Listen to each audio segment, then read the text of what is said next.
ada rumors mobil yang berada di KM 50 itu terindikasi hari ini mobil yang ada dalam peristiwa tertembaknya saudara kita tercinta Joshua. Dan misteri di KM 50 itu saya kira lebih hebat ketimbang misteri kematian Brigadir Joshua. CCTV rusak tapi nggak ada penjelasan. Lokasi dihilangkan, sekarang saya lihat kemarin udah di Baiku semuanya. Ini semuanya penghilangan alat bukti, saya kira ini sesuatu yang bertentangan dengan tata cara penanganan kasus di tubuh kepolisian. Mungkin dengan audit program ini, kita masih bisa melihat benang merah dari Satgasus ini dengan peristiwa di kilometer 50 itu. Kenapa peristiwa J saja yang perhatikan? Yang kemarin tuh KM 50 tuh dibacet tadi. Jangan-jangan sama lagi. Kasihan Pak, ulama-ulama pada nanya, ini satu aja ribut begini, yang 6 dicuekin aja. Sama nggak dia sama manusianya? Sama. Kalau kasusnya hampir sama, gaya-gaya tembak-menembaknya di CCTV dihilang. Sedikit atau katakanlah banyak kericuan ya demokrasi yang terjadi. Salah satu faktornya adalah karena undang-undang dasarnya sudah roh maupun jiwanya sudah tidak sama lagi dengan Undang Dasar 45 yang asli. Ya boleh saja lah pasal-pasalnya mungkin ada yang diadakan perubahan, tapi roh dan jiwanya itu tetap roh dan jiwa Pancasila. Kalau yang sekarang kan sudah sangat banyak jauh dari roh Pancasila. Saya senang sekali pada malam ini meskipun terlambat bisa bergabung di tempat ini. Kalau saya lihat judulnya tentu aja tentang 6 laskar Front Pembela Islam.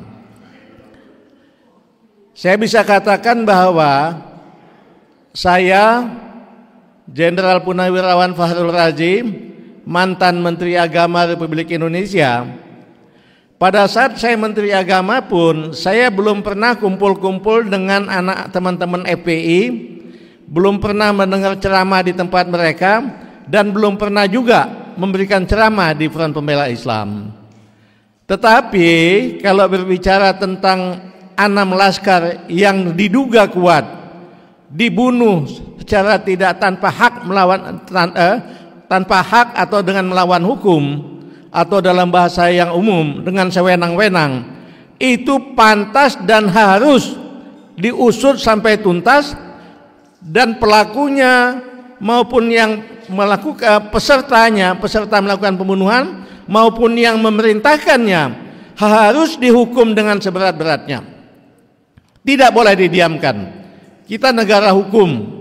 Jadi kalau kita atau saya menuntut supaya mereka dituntut dan dihukum dengan seberat-beratnya, bukan karena 6 laskar ini agamanya Islam sama dengan saya, bukan. Seandainya agamanya pun berbeda, kita negara hukum, tidak boleh ada sewenang-wenang melakukan tindak kriminal seperti itu, apalagi namanya membunuh yang diduga dengan sewenang-wenang. Mungkin saja telah diusut-usut ketemu bahwa ada tokoh-tokoh penting di atas yang terlibat dan akan menimbulkan katakanlah kegaduhan. Ingat betul ada gium hukum, salah satunya berbunyi bahwa keadilan harus ditegakkan meski langit akan runtuh. Jadi begitu hebatnya itu ada gium itu. Jadi kalau keadilan itu ya bukan, apalagi kalau di mata Tuhan ya di mata agama apapun pasti menegaskan masalah keadilan gitu. Kita senang bahwa pada saat ini presidennya Pak Prabowo, mohon maaf kalau saya katakan sangat berbeda dengan sebelumnya lah gitu ya. Ya. Beliau ini sangat peduli dengan kepentingan rakyat.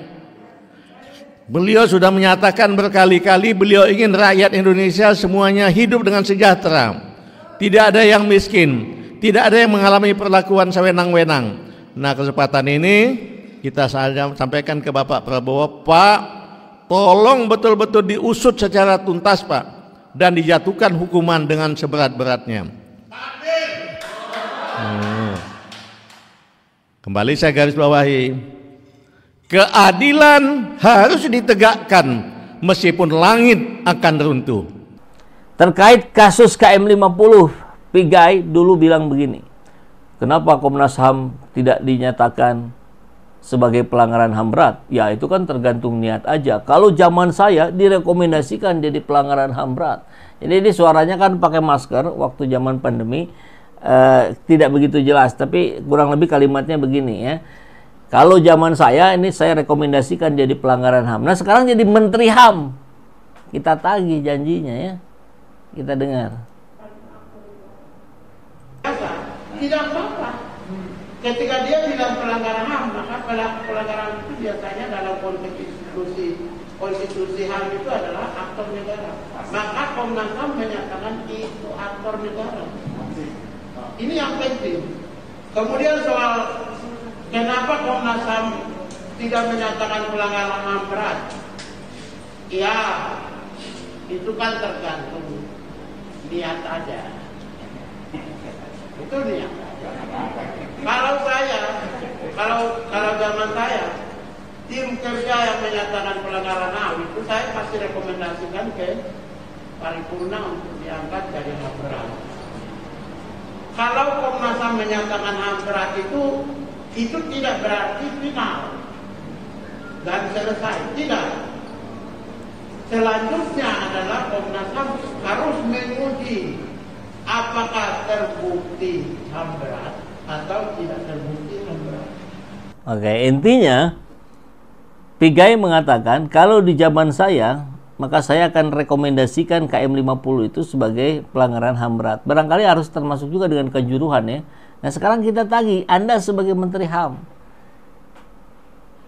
jangan malah repot-repot kemudian minta anggaran dari 64 ke 20 triliun.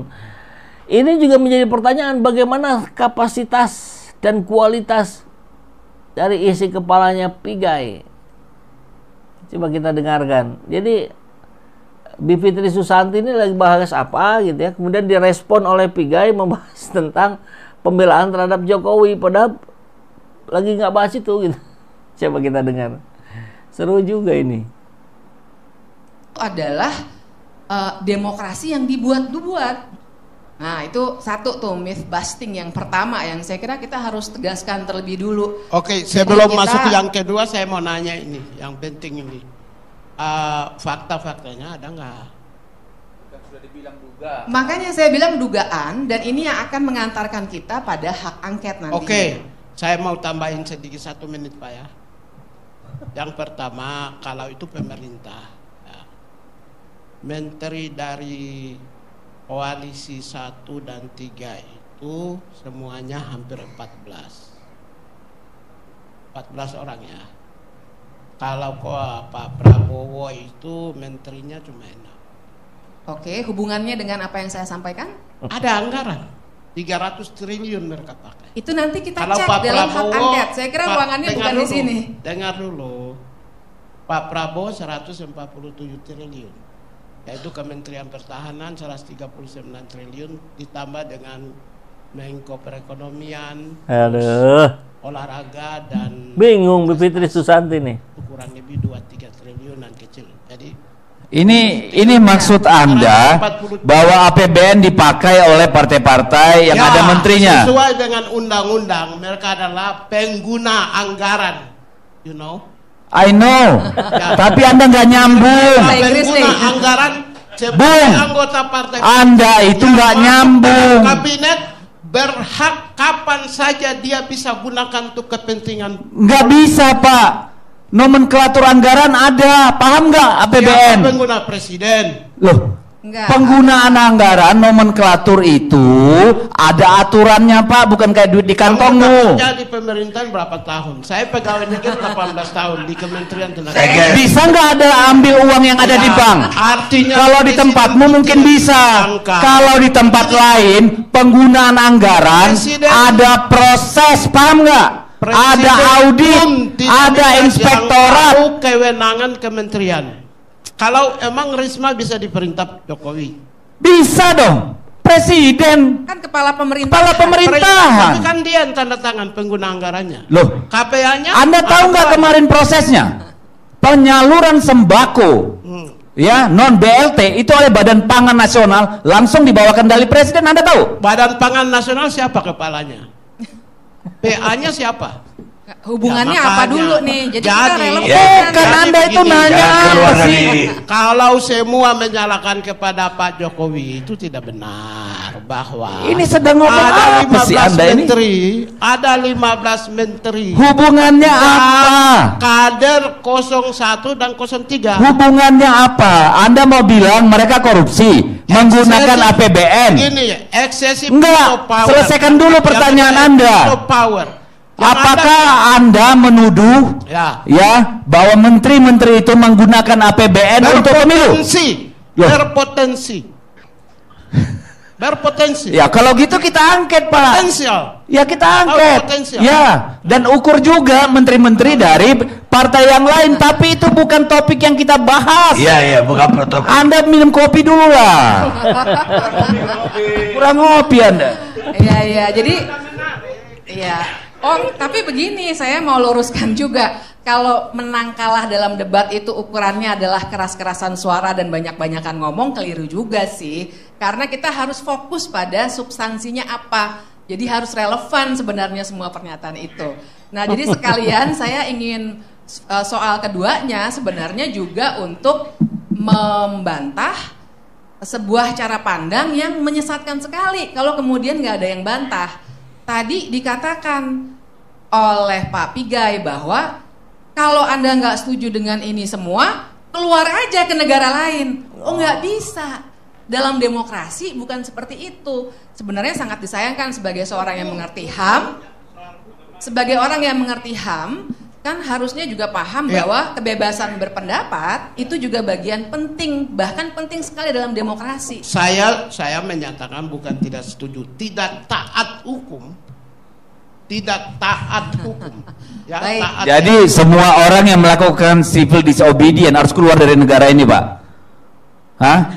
Apakah masyarakat Papua ya yang tidak setuju misalnya dengan model sekarang yang ada di Papua harus keluar dari Papua, dari Indonesia? Bukan pilihan disobedience. Lah bukan, tadi kan omongan Anda kalau Anda Kalau tidak setuju Anda tidak- keluarlah dari tidak negara ini, percaya kepada bikin negara yang sendiri. Kita hasilkan Loh, tidak percaya itu juga hak asasi, Pak. pada proses hukum yang sudah ada. Tidak percaya juga hak asasi. Anda orang HAM gimana sih? Ya, Anda sudah Kan orang kalau tidak setuju boleh, Pak, yang tidak boleh melanggar hukum. Tidak percaya itu hak asasi manusia. Anda ini komisioner HAM tapi nggak paham. Cukup. Bingung. Iya. Mari kita buat kok Anda diskusi ini. ngajarin sih? Pak, Bukan cuma Anda aja yang tahu soal HAM, Pak. Saya juga pernah ke Kanada, ke Inggris bicara HAM. Saya lama di Walhi, Pak. Jadi jangan terlalu sombong. Memang kamu terkenal sebagai Ya, bukan soal itu. Tapi Anda tadi sebagai seorang komisioner HAM itu ngawur. Karena Anda bilang kalau nggak setuju dengan ini, bikin negara sendiri atau keluar. Memangnya orang nggak boleh berbeda sama kekuasaan, sama pemerintah, sama hukum. Yang tidak boleh melanggar hukum, Pak. Bukan tidak percaya pada hukum. Anda mau memenjarakan pikiran, which is the very base of human rights.